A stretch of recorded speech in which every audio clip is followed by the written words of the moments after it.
પ્રશ્ન 1. સંકલ્પનાઓનો વિકાસ મુખ્યત્વે કોનો ભાગ છે? એ. બૌદ્ધિક વિકાસ, બી. સામાજિક વિકાસ, સી. સાંવેગિક વિકાસ, ડી. શારીરિક વિકાસ.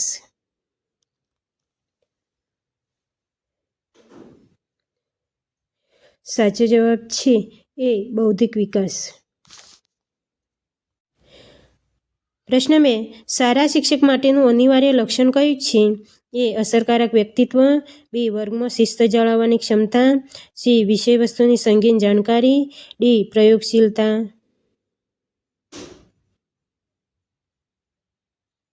સાચો જવાબ છે સી. વિષય વસ્તુની સંગીન જાણકારી. પ્રશ્ન 3. મોનોલોગો એટલે શું? એ. નાટક, બી. એકપાત્રીય અભિનય, સી. સંવાદો, ડી. પ્રોજેક્ટ.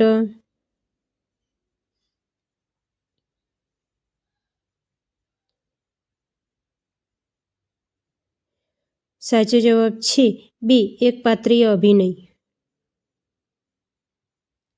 પ્રશ્ન 4. કેટલારે કેટલા રમતનો ઉપયોગ શું શીખવવા કરશો? એ. ક્રમિક સંખ્યાઓ, બી. ઊંડાઈ ઊંચાઈની સંકલ્પના, સી. સંખ્યાજ્ઞાન 21 થી 50, ડી. વિવિધ સંખ્યા જૂથ. સાચો જવાબ છે ડી. વિવિધ સંખ્યા જૂથ. પ્રશ્ન 5. ધોરણ 4માં ભણતી રેશમાને ભાગાકારની સંકલ્પના સમજાતી નથી.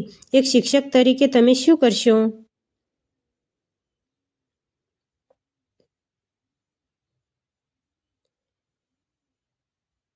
તો સાચો જવાબ છે બી.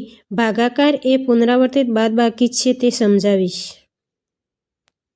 પ્રશ્ન 6. શિક્ષક માટે સૌથી મહત્વની બાબત કઈ છે? એ. સામાજિક સેવા, બી. દેશ પ્રત્યે અગાધ પ્રેમ, સી. વિષયનું જ્ઞાન, ડી. કઠોર પરિશ્રમ.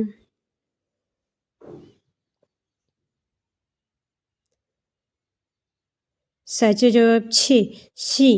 વિષયનું જ્ઞાન. પ્રશ્ન 7. શિક્ષક વિદ્યાર્થીને બેવકૂફ કહે તેને શું કહેવાય? એ. નકારાત્મક સુદર્શક, બી. હકારાત્મક સુદર્શક, સી. સુદર્શક, ડી. નકારાત્મક શાબ્દિક સુદર્શક.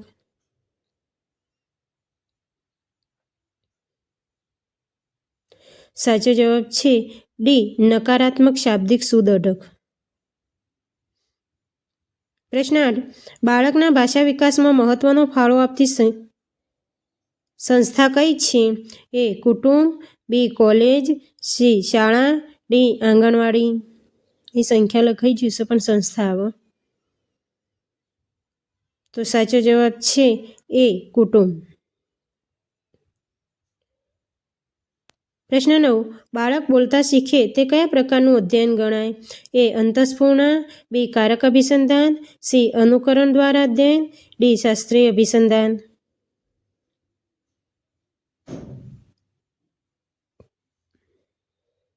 સાચો જવાબ છે સી. અનુકરણ દ્વારા અધ્યયન. પ્રશ્ન 10. તમે કઈ જગ્યાએ શિક્ષણ કાર્ય કરવાનું પસંદ કરશો? એ. પોતાના ગામમાં કે નગરમાં, બી. પોતાના તાલુકામાં, સી. પોતાના જિલ્લામાં, ડી. કોઈ પણ જગ્યાએ.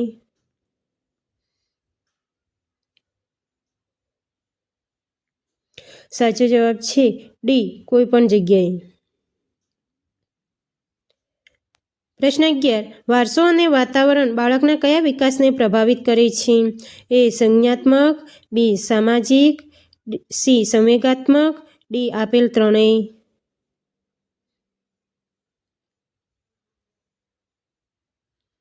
સાચો જવાબ છે ડી. આપેલ ત્રણેય. પ્રશ્ન 12. ધીમી ગતિએ શીખનાર બાળકો માટે કઈ પદ્ધતિ આશીર્વાદરૂપ ગણાય છે? એ. નિગમન પદ્ધતિ, બી. આગમન પદ્ધતિ, સી. ગુણક પદ્ધતિ, ડી. તર્ક પદ્ધતિ.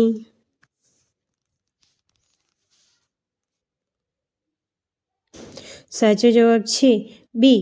આગમન પદ્ધતિ. પ્રશ્ન 13. વિદ્યાર્થીઓનું સાચું મૂલ્યાંકન નીચેનામાંથી કઈ પદ્ધતિ દ્વારા થઈ શકે?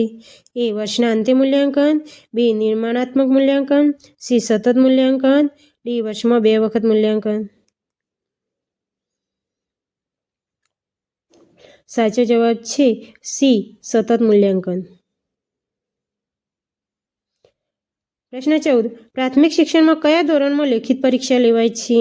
એ ધોરણ 3 થી 8, બી ધોરણ 1 થી 5, સી ધોરણ 1 થી 8, ડી ધોરણ 5 થી 8.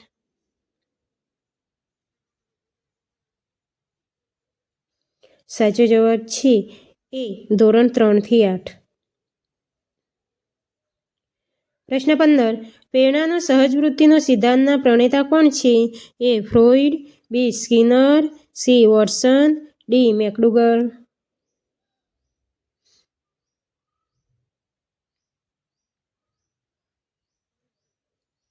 સાચો જવાબ છે ડી મેકડુગલ. પ્રશ્ન 16. કેળવણી એ કુદરતી પ્રક્રિયા છે, કૃત્રિમ નહીં. આ વ્યાખ્યા કોને આપી છે?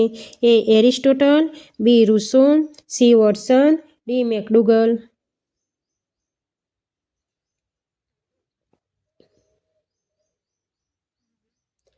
સાચો જવાબ છે બી રૂસો. પ્રશ્ન 17. વર્ગ શિક્ષણ દરમિયાન આદર્શવાદી શિક્ષક નીચેના પૈકી કઈ પદ્ધતિનો ઉપયોગ નહીં કરે? એ આગમન પદ્ધતિ, બી પ્રશ્નોત્તરી પદ્ધતિ, સી ચર્ચા સંવાદ, ડી પ્રવચન.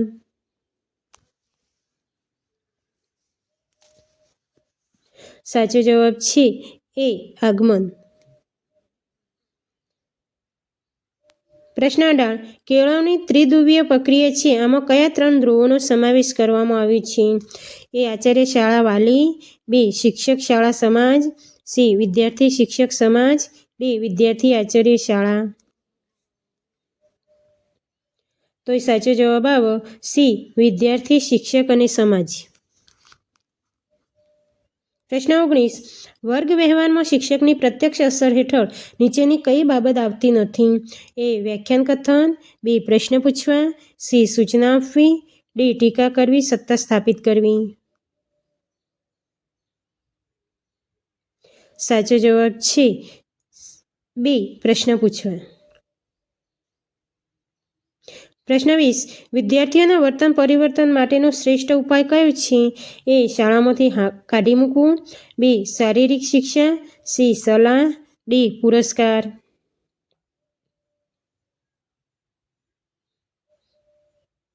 સાચો જવાબ છે ડી પુરસ્કાર.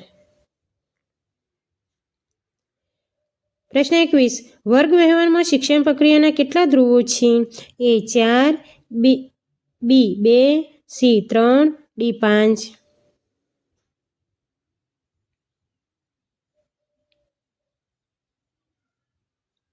સાચો જવાબ છે સી 3. પ્રશ્ન 22. વર્ગ વ્યવહાર દરમિયાન શિક્ષકે વિદ્યાર્થીને શાની વિશેષ તક આપવી જોઈએ? એ પોતાના વિચારો રજૂ કરવાની, બી હસવાની, સી સૂચના આપવી, ડી રમવાની.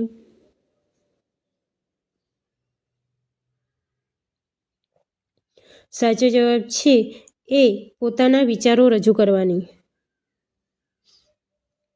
પ્રશ્ન 23. સારા શિક્ષક માટેનું અનિવાર્ય લક્ષણ કયું છે? એ વર્ગમાં શિસ્ત જાળવવાની ક્ષમતા, બી અસરકારક વ્યક્તિત્વ, સી વિષય વસ્તુની સંગીન જાણકારી, ડી પ્રયોગશીલતા.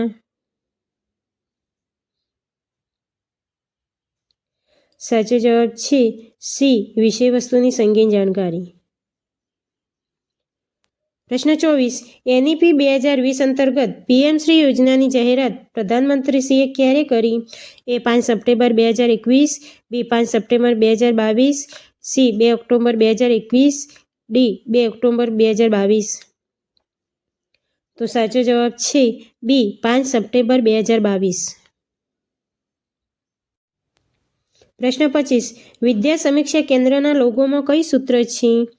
તો એ તમસોમાં જ્યોતિર્ગમય, બી સા વિદ્યાએ વિમુક્તયે, સી વિદ્યા અમૃતમ શ્રુતે, ડી પ્રજ્વાલિતો જ્ઞાનમય પ્રદીપ. તો સાચો જવાબ છે ડી પ્રજ્વાલિતો જ્ઞાનમય પ્રદીપ. પ્રશ્ન 26. જીસીઈઆરટીના લોગોમાં મોટો શું છે? એ તમસોમાં જ્યોતિર્ગમય, બી તેજસ્વીના વધિતમસ્તુ, સી વિદ્યા અમૃતમ શ્રુતે, ડી પ્રજ્વાલિતો જ્ઞાનમય પ્રદીપ. તો સાચો જવાબ છે બી તેજસ્વીના વધિતમસ્તુ. પ્રશ્ન 27. પાઠ્યપુસ્તકના પ્રકરણ પર QR કોડ આપેલ છે તે કઈ એપ્લિકેશન સાથે સ્કેન કરવામાં આવી છે? એ નિષ્ઠા, બી આયુષ, સી દીક્ષા, ડી સ્વયં.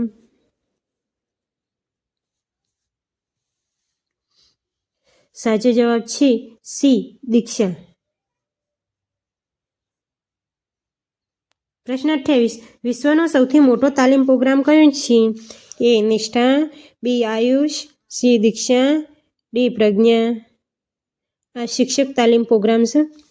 તો શિક્ષક તાલીમ પ્રોગ્રામ સૌથી મોટો કયો છે? તો એ સાચો જવાબ આવે એ નિષ્ઠા. પ્રશ્ન 29. નાસનું આયોજન કોણ કરે છે?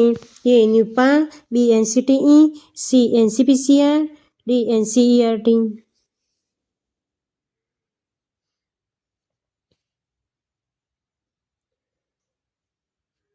સાચો જવાબ છે ડી NCERT. પ્રશ્ન 30. ક્ષમતા કેન્દ્રિત શિક્ષણ સાથે કયા શિક્ષણશાસ્ત્રીનું નામ જોડાયેલ છે? એ રવિન્દ્રભાઈ દવે, બી ફ્રોબેલ, સી જે કૃષ્ણમૂર્તિ, ડી ગીજુભાઈ બધેકા.